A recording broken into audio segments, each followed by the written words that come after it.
guys, and welcome back. On this week's show, part 2 of our vegetable bin build.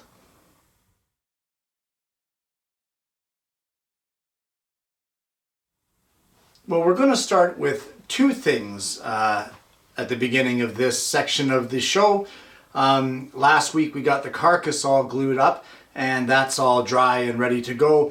But what we're going to do is we need to get some profiles cut out in the sidewalls of the cabinet at the bottom to give it some decorative pieces there. So the first thing that I'm going to do is I'm going to draw out the pattern that I would like to see on those sidewalls, and I'm going to cut a template. That way, if I cut the template out of 1/8 inch hardboard, both sides end up being exactly the same. So the profile that I'd like to have on the side pieces of our bin is, this is the bottom. I'd like to have this sort of a profile happening here.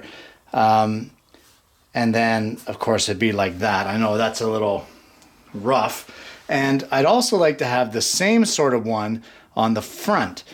So I'm going to get out some French curves and draw them for the size of the bottom of our cabinet. And I'm going to cut it out of some hardboard, and I'll come back and show you the templates. And there's our template cut out. I've marked the front on this piece here just so that it always aligns, so that the front, or sorry, the left side and the right side will be identical. As long as I line up this front edge and these bottom edges here with the carcass, I won't have any problem with them being symmetrical. Well, here we have the bottom of our cabinet or our carcass, and just like I said, we're going to take this template, going to line it up with this front edge here, and just so it doesn't slip on us, we're going to use a couple of clamps to hold it in place, and we're going to mark out the profile of our template. Just like this.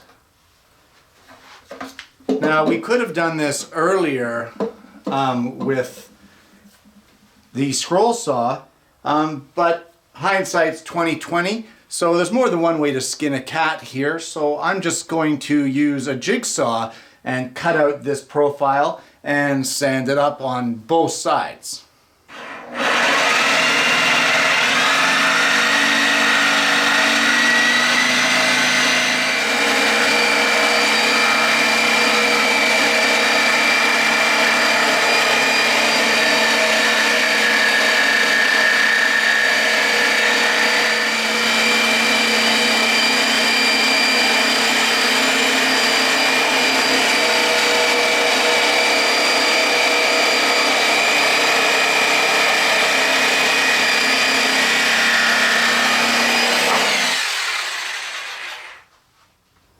Now that those profiles are cut, I'm looking at the carcass and I'm noticing that on the shelves here you can see this little raised lip. Now that can be caused by a lot of things. Maybe the dado at the backboard wasn't quite deep enough, or you know, maybe the wood shifted. Whatever the case, the glue didn't quite spread out enough and force this to be higher. Whatever the case, this is too high, as there's going to be a face frame here where this notch is that we cut out in the shelves. So I'm going to have to take a sharp chisel and just pare this down to make it flush. Now that's going to have to be done at any one of the shelves that's protruding like this. The problem is that when the face frame goes on now, this is going to be too high and that's going to protrude over the face frame. No problem, a quick little work with the plane at the end, or it is pine, you could possibly even sand it down, it sands that quickly, but nothing to panic about at this point in time, just something to keep in mind here. This has to be flush, so let's pare that down with a sharp chisel.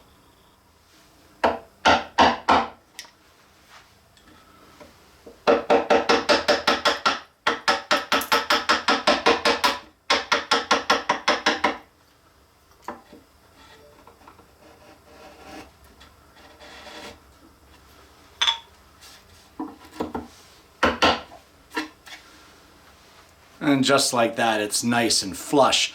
So I'm going to do that to any part that's protruding here at the front face of our cabinet. Well, this next step is completely optional. It's just something that I would like to do.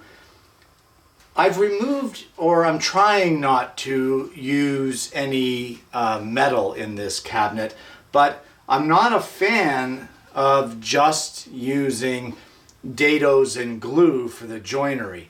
So what I've done is I've marked a line across on each side of the cabinet, and what I'm going to do is drill a 1/4 inch hole down maybe a couple of inches, maybe 1.5 inches. I haven't really decided. You don't need much. I may even just go down 1 inch, but I'm going to drill a 1/4 inch hole down in through each shelf, and then I'm going to drive a 1/4 inch maple dowel with glue into each one just to give the cabinet a little more stability. I'm going to do that for all 3 shelves, and then when it's done, we're going to flush cut those dowels off. Now, this is not a necessary step, but if it's the kind of thing that you'd like to do, well, you know what? Go ahead and do it.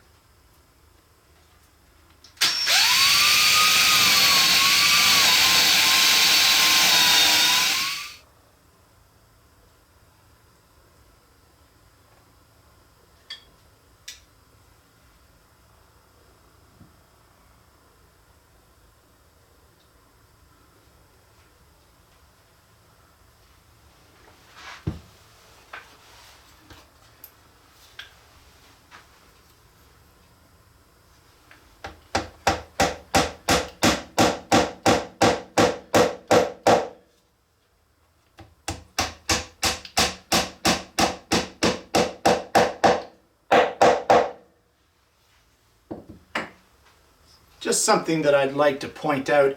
I'm always mentioning things being aesthetically pleasing. I've brought in these at the back of the cabinet 2 inches in from the edge, but there's going to be a 3/4 face frame here. So in order to make them symmetrical, that they're both the same distance in from the faces, this one here is actually going to be brought in 1.25 inches. That way when the face frame is added on, they're both at 2 inches in and it looks right. Just something you might want to keep in mind.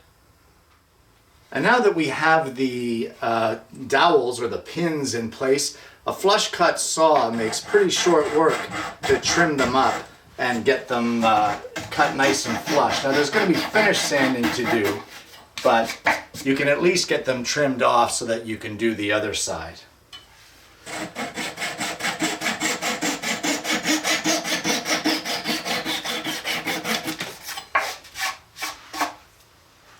All 6 of our dowels are in and flush cut.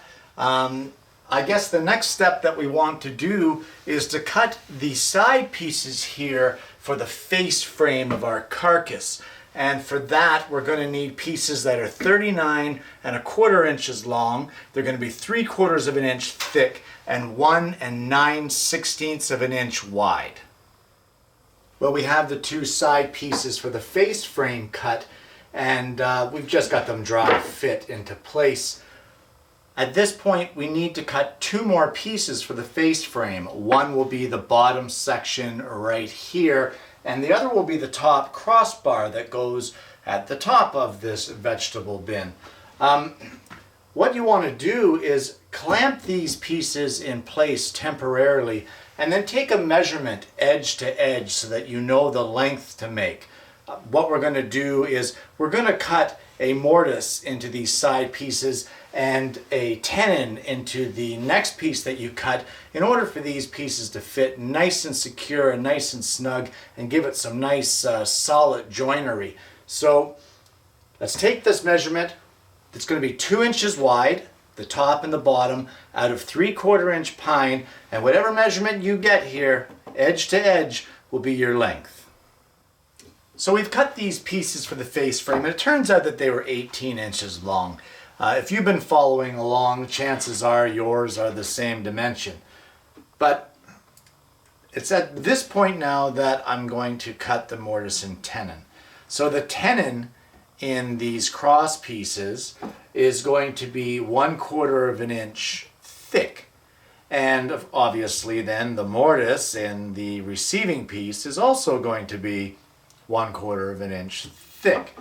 I'm going to do this on the table saw, and I'll probably film it here and just speed it up just so you can see the process. I don't think you need the whole video of it. I mean, it's nothing that we haven't done before. So tenon in the cross pieces, mortise in the uprights, and let's get these cut and get this face frame glued together.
Well, the mortise and tenon joinery is done for the face frame. We'll just give this a couple taps into place.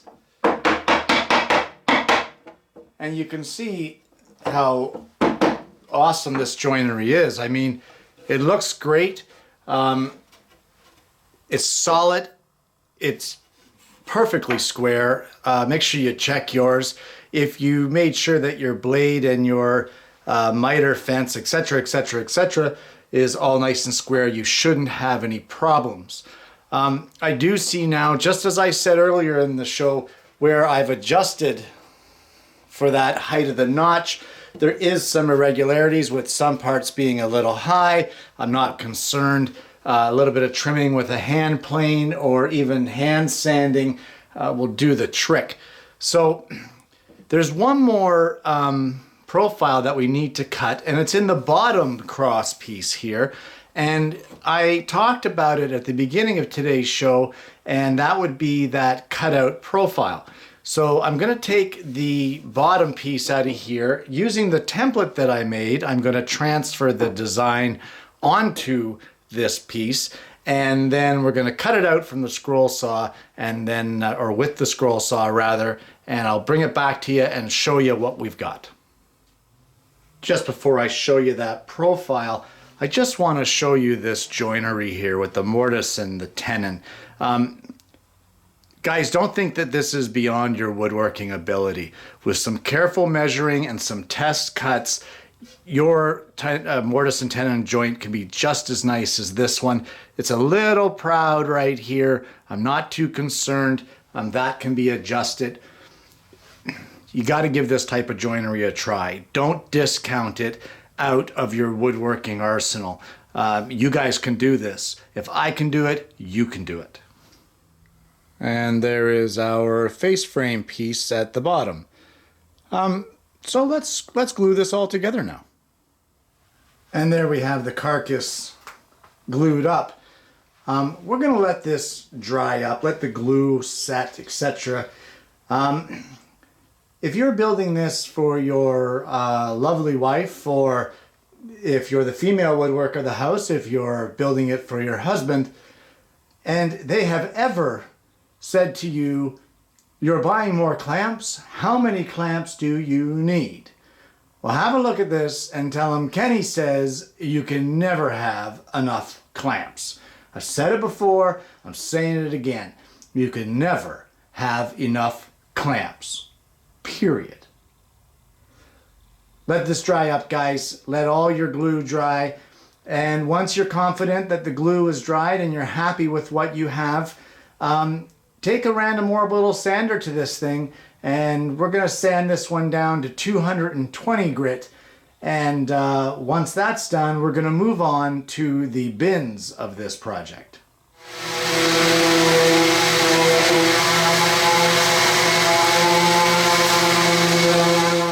Well, the carcass is sanded, and now there's not much more we can do with that for the time being.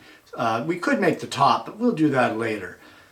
For now, though, what we will do is we're going to do all of the mortise and tenon joinery for those pieces that we cut way earlier last week. If you remember, they were a bunch of 2-inch strips. We'll just move aside here, and maybe you might remember this. Those are all for the face frames of our bins. So what we're going to do with them is the longer pieces will get the tenons. The shorter pieces will get the mortises. And if you still have your table saw set up from the mortise tenon joinery that we did earlier with the face frame, well, good for you, because now you can cut them all. And if I would have thought about it, hindsight is 20/20, I can guarantee you that I would have cut all of the tenons while I had the table saw set up. I didn't think of it, but at least I still have it set for the mortises, so I'm going to cut all of those and then cut all of the tenons. You've already seen the method I use for that. No need to see it a second time. And when we're done with that, I'm going to come back and take you into the next step of making the bin face frames. Well, the mortise and tenon joints are done for the face frames of the bins. And let me just show you how these are going to go together. These are tight joints, but they're not super tight. You shouldn't be hammering these together. It's okay to tap them in with your hand or, you know, that sort of thing. But you shouldn't have to use brute force to get your joints to hold together. After all, you're going to need room to put the glue in it. So there's a face frame of one of our bins with some nice mortise and tenon joinery. My tenons are a little long. I'm not too concerned. I can trim that up afterwards. But for now, these are looking good. But we don't want to glue these together because we need to put some kind of mesh or something inside this center part. So we've got these pieces of steel mesh. They're actually a honeycomb pattern. You want to measure the interior dimension of your face frames and then give yourself a bit of leeway. Give yourself some extra to work with here. As you can see, I've got pretty much 1 inch all the way around for this. And how we're going to manage this now, before we glue these face frames together, I'm going to put a dado, a small 1/8 of an inch wide, about 1 inch deep dado all the way through the inside of this particular frame. Now, you want to be careful when running that dado, because if you come out the end of these boards with the sides for the mortises, it's not going to make a difference, because as you come out through the middle with that dado, it's going to be hidden inside this gap. But for the tenon boards, if you run it right through, you're going to cut into your tenons and you're going to see it on the outside of your door. So you want to make sure that you're doing a stopped dado on either side in order to house your mesh. So So before I do any of that though, I'm going to give this mesh a good coating with flat black spray paint. And once again, unfortunately, we've run out of time on today's show, but we got one heck of a lot of progress done with the mortise and tenon joinery on the face frame of the carcass. The carcass has now been sanded with those decorative profiles cut out, as well as the dowels for the joinery for the shelf supports. We've also got the face frames of the bins done with the mortise and tenon joinery on that. We've really kicked butt on progress today, and that's just going to continue as we get back to it again next week. So guys, I want to thank you for joining me again this week for part 2, and I hope you're going to join me again next week with what will hopefully be the conclusion of our vegetable bin build. So guys, I'm going to see you again next week with yet another woodworking video.